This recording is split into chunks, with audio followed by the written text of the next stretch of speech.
The Love Song of J. Alfred Prufrock.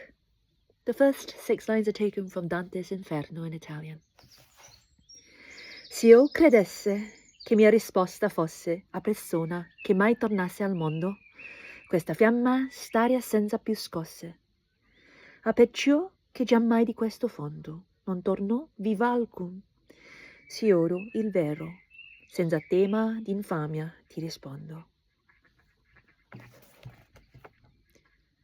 Let us go then, you and I, when the evening is spread out against the sky, like a patient etherized upon a table.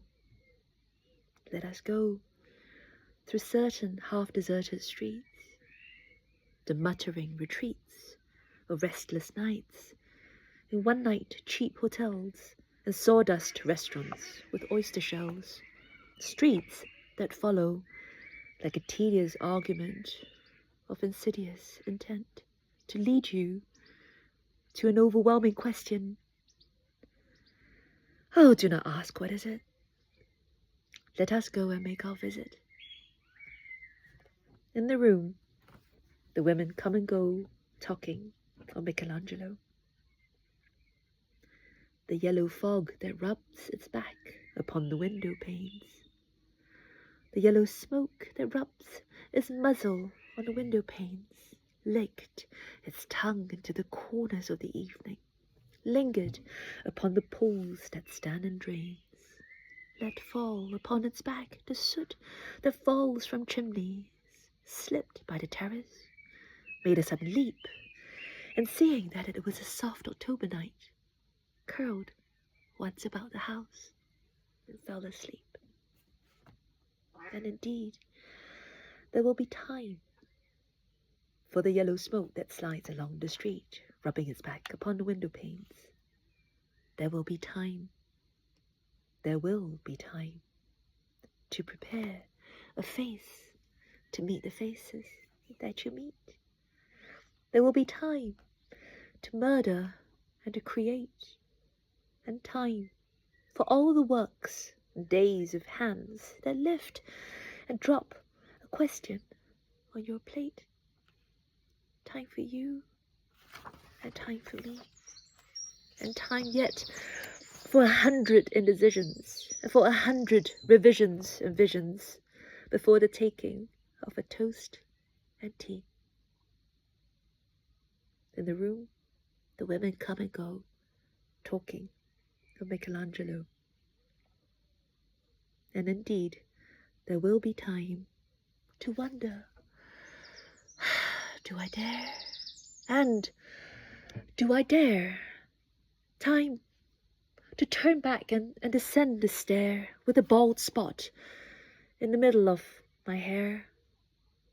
They will say how his hair is growing thin. My morning coat, my collar mounting firmly to the chin, my necktie rich and modest, but deserted by a simple pin. They will say, but how his arms and legs are thin. Do I dare disturb the universe? In a minute, there is time for decisions and revisions, which a minute will reverse. For I have known them all already, known them all, have known the evenings, mornings, afternoons. I have measured out my life in coffee spoons. I know the voices dying with a dying fall beneath the music from a farther room. So how should I presume? And I've known the eyes already, known them all. The eyes that fix you in a formulated phrase. And when I am formulated, sprawling on a pin, when I am pinned and wriggling on the wall, then how should I begin to spit out all the butt ends of my days and ways? And how should I presume? And I've known the arms already, known them all. Arms that are braceleted, white and bare, but in the lamplight downed with light brown hair. There's a perfume from a dress that makes me so digress. Arms that lie along a table, a wrap about a shawl. And should I then presume? And how should I begin? Shall I say, I've gone at dusk through narrow streets and watched the smoke that rises from the pipes of lonely men in shirt sleeves leaning out of windows. I should have been a pair of ragged claws scuttling across the floors of silent seas.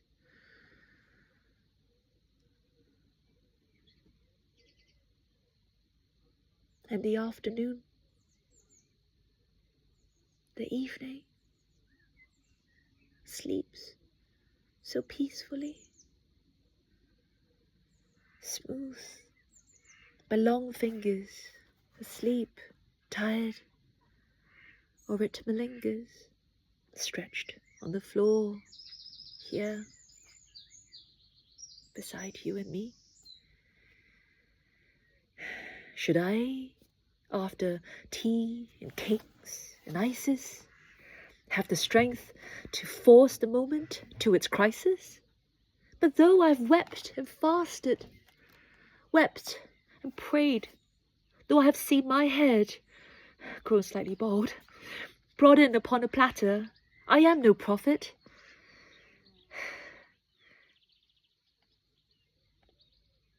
Here's no great matter.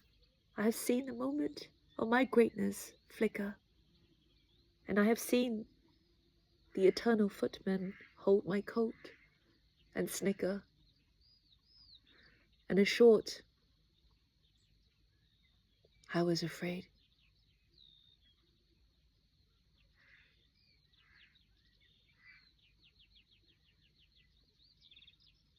And would it have been worth it, after all?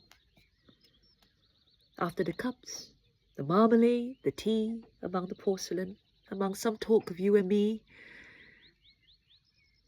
would it have been worthwhile to have bitten off the matter with a smile, to have squeezed the universe into a ball, to roll it towards overwhelming question?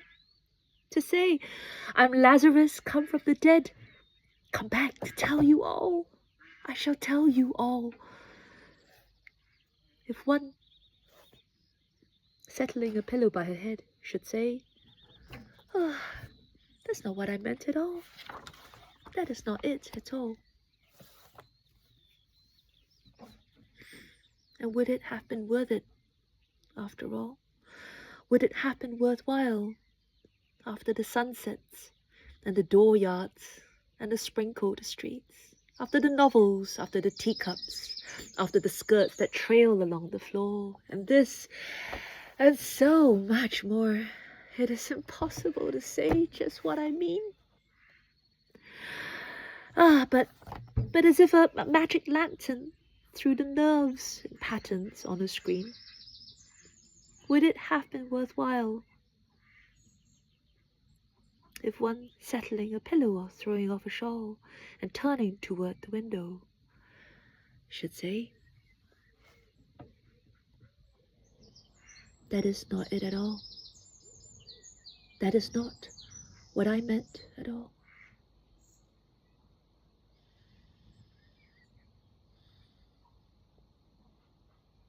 No, I am not Prince Hamlet, nor was meant to be. I'm an attendant lord, one that will do to swell the progress, start a scene or two.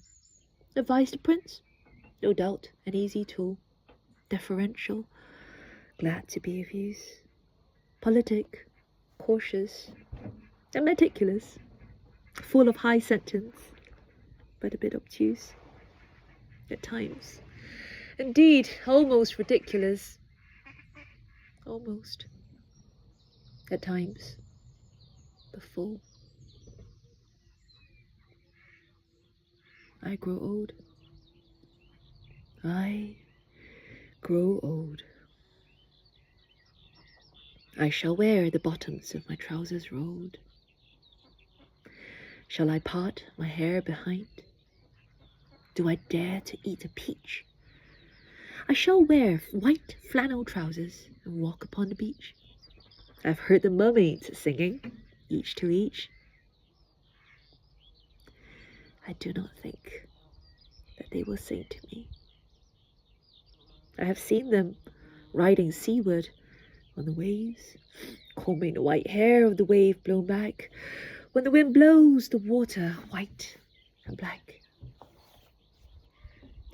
We have lingered in the chambers of the sea, by sea-girls wreathed with seaweed red and brown, till human voices wake us, and we drown. T.S. Eliot.